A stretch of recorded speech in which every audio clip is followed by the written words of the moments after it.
almost St. Patrick's Day, and so I am here to tell you just how shitty it is for us moms to get stuck making every holiday so memorable for the kids.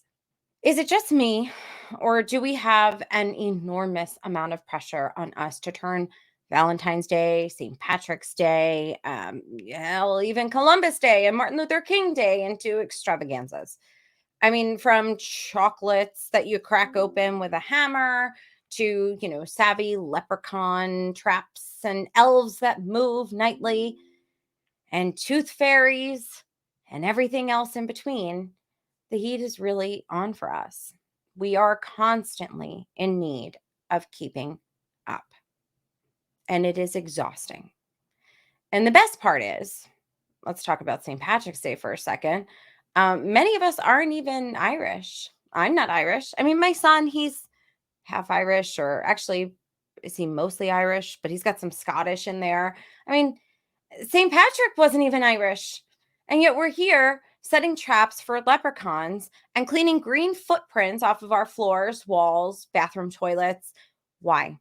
Why are we doing that to ourselves? When I grew up, my mom would get green bagels from the bagel store on St. Patrick's Day, and it was simple and it was wonderful. Maybe I wore a green bow in my hair because I was a girl, and that was it. I mean, I had one pre-K teacher. We were in pre-K though, and it was the teacher's job, not mom's job, to set a leprechaun trap. And then we went to lunch and we came back and we missed the leprechaun, but it was simple. It was a much simpler time, right? I mean, it's not even just the holiday celebrations and the stuff that we have to do to make it so special. It's even the gift giving, right? I mean, I'm not saying that this is something new that us parents just decided to partake in. People have been giving gifts, even as early as the cavemen. But back then it was important to their communities, right? It helped them establish some dominance, it helped them to gain respect, and it even contributed to, like, starting a family. And, I think it's safe to say that gifts back then were a little bit cheaper, right? Teeth and stones were hot items that were flying off the shelves. But, we can credit, if we really want to blame someone, we can credit the ancient Egyptians for our birthday gift giving tradition, jewelry, crops, all that fun stuff. And if we really wanted to think more about gifts, France really did us a doozy by giving America a giant Statue of Liberty. I'm Italian, right? Italians tend to give big wedding gifts, although in this family, we just give big gifts for everything. Um, you know, and we're not the only ones. Middle Eastern cultures are big on gift giving too.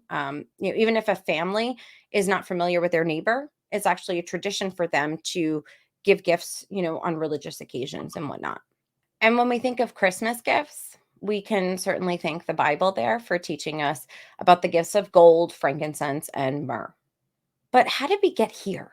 How did we get here to this place where we feel like we're drowning as mothers, where we're falling asleep and then we wake up frantically because, I don't know, maybe we heard the elf, or maybe we thought about the elf, or whatever it is. Why are we setting up these crazy leprechaun traps? Why? Why are we doing it? And wait, where do leprechauns even come from? Did anybody ever think about that? So let's talk about this leprechaun, and this leprechaun who comes into our house and leaves footprints everywhere and that we set traps up for. So, the leprechaun is actually an Irish folklore, and it's, he's a fairy that looks like an old man. And he's got, his cocked hat and his leather apron, and he likes to hang out alone. He's a bit of a loner, and he moves from place to place, in remote locations. So he's not around people. And that's where he makes shoes and brogues. But the only problem is that he's always hammering. So if he didn't want to draw attention to himself, he's not doing a very good job. And, he's also got a pot of gold because, why not? And if he gets captured, then, his captor will, violently hurt him. And so he has to make sure he's not spotted by his captor. And so he often tricks the guy or gal into, looking the other way, and then vanishes. The word actually derives from the Old Irish word, let's make sure I'm saying this correctly, lucorpon, which means little body. So I don't know. I mean, That's why we talk about the tapping sound, right? We often hear like the tapping sound of the leprechaun. I don't know if that's part of your tradition. But he's not exactly like, what does he have to do with this? Does anybody know what he has to do with this? Because I don't, right? They, in addition to all of this, right? Let's just throw this in there for good luck. They also like to create mischief, which I think, as I'm thinking about it, they're probably creating mischief so that they don't get caught and killed. I mean, I don't know. So it's safe to say that the leprechauns can't be trusted, right? But I mean, I don't know if he's causing the mischief to not get captured, and he's also got this pot of gold. Turns out that, according to the legend, if someone actually does capture him, they get the pot of gold, which is probably the real reason that they want to capture him. I'm just trying to piece this through, so bear with me. And even though he is unique to, Irish legend, he actually exists in more than just the Irish culture. Iceland, the Philippines, Indonesia, the indigenous people in North America, they also have stories with, that include these little people with these supernatural abilities, but we don't do any of this for them, just the leprechaun with the pot of gold. And while we're on it, what is St. Patrick's Day really all about?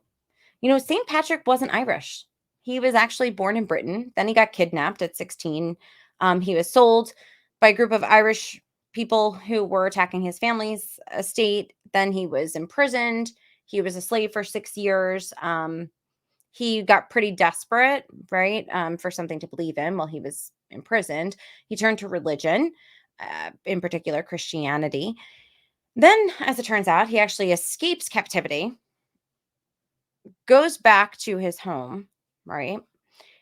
And then when he was there, he had another idea. Okay. He said, this time I'm going to go back and I'm going to bring religion with me. So he goes back to Ireland, where he was just held captive for 7 years, and or 6 years rather. And then he decides to become a missionary and spread Christianity, right?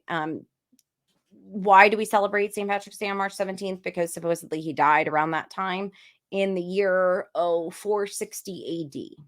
And did you ever wonder why we eat corned beef and cabbage on St. Patrick's Day? Well, I don't, but a lot of people do. Um, you know, Corned beef wasn't really a thing in Ireland, but when the Irish immigrated here to the US, that first generation of Irish Americans really wanted to kind of, hone in on some of the tastes of their hometowns. So they decided that they would boil bacon and pair it with one of the cheaper vegetables, which was cabbage at the time. They didn't have a lot of money. So the term corned beef actually comes from a British word, which in the 17th century it was used to describe the size of the salt crystals that were used to cure the meat, and these were the size of corn kernels, actually. And salt was the main reason that Ireland actually became the hub for corned beef, because Ireland's salt tax was almost 1/10 that of England's. So they could import the highest quality at an inexpensive price. And when they had those large quantities of cattle, right, and a big quality of salt, Irish corned beef became the best on the market. But, instead of corned beef and cabbage, the actual real St. Patrick's Day dish is lamb or bacon, not beef. And as it turns out, in Ireland, St. Patrick's Day wasn't even really a thing until about 20 years ago. I mean, people did tend to celebrate in a more religious way, but only in the past 20 years did they start, and mostly in the city area near like Dublin, did they start to kind of embrace the American tradition of St. Patrick's Day and have parades and things like that. But the truth is, you're not going to find them drinking green beer. You won't find their rivers turn green like in Chicago. There's none of that. They really weren't big on that. That wasn't their thing. Now, I know I've gone on a bit of a rant about how crazy we make holidays and how we do special things. And I will say that, for Valentine's Day in the morning, I actually cut my son's toast into the shape of a heart, right? And I happened to have some Cheerios, and actually, when I was buying the Cheerios, it was the choice between regular Cheerios and heart-shaped Cheerios, and I said, "Oh, what the hell? Let's get the heart-shaped Cheerios." And then I took them out for Valentine's Day, and he'll eat them anyway. So I didn't do anything crazy, but he really did like the fact that his toast was in the shape of a heart, and it was simple, right? It was just something that was part of my routine anyway. I wasn't going crazy, you know. But the truth is, on St. Patrick's Day, I'm going to be reading, How to Catch a Leprechaun, and we're going to set up a trap, and hopefully, we're not going to spill all the Lucky Charms like we did a couple of years ago. And We're going to be eating chocolate coins and green bagels, and I'll be dressing my son in his green shirt, especially because his school colors this year are actually green. And so I'm sure they'll be big on the green. I don't want him to miss out. And that's why I do it. I want him to remember, oh, yeah, remember when mom, whatever. When I'm, I don't know, remember when mom cut my toast into the shape of a heart? I feel like it's the little things they'll remember. It's not like I'm going out there and buying big things. It's those little things that they think are cool that they'll remember. And I want to do that. I want him to have cool memories, but I don't want to feel the pressure while doing it, which is why, I've come up with a couple of green festivities, right? If you want to partake in the festivities, but don't want to kill yourself in the process, I pulled together a few spirited ideas for you. Feed the kids an all green snack tray. So you can put celery and, cucumbers and kiwis and whatever other green things, broccoli, right? You can come up with all your green snacks and put them on a tray for after school. You can bake sugar cookies and add green food coloring. I mean, that's simple enough. You frost them, throw some Lucky Charms on top, and you're set. You can go my mom's route and grab some green bagels for breakfast. That's easy peasy. I think you can probably order them the night before too. Or you can drive through McDonald's for a shamrock shake on the go. I don't know. They still have that, right? I think they still do. And what about like maybe a St. Patrick's Day sensory bag for the little ones? And here's a cool idea for one. That's simple enough.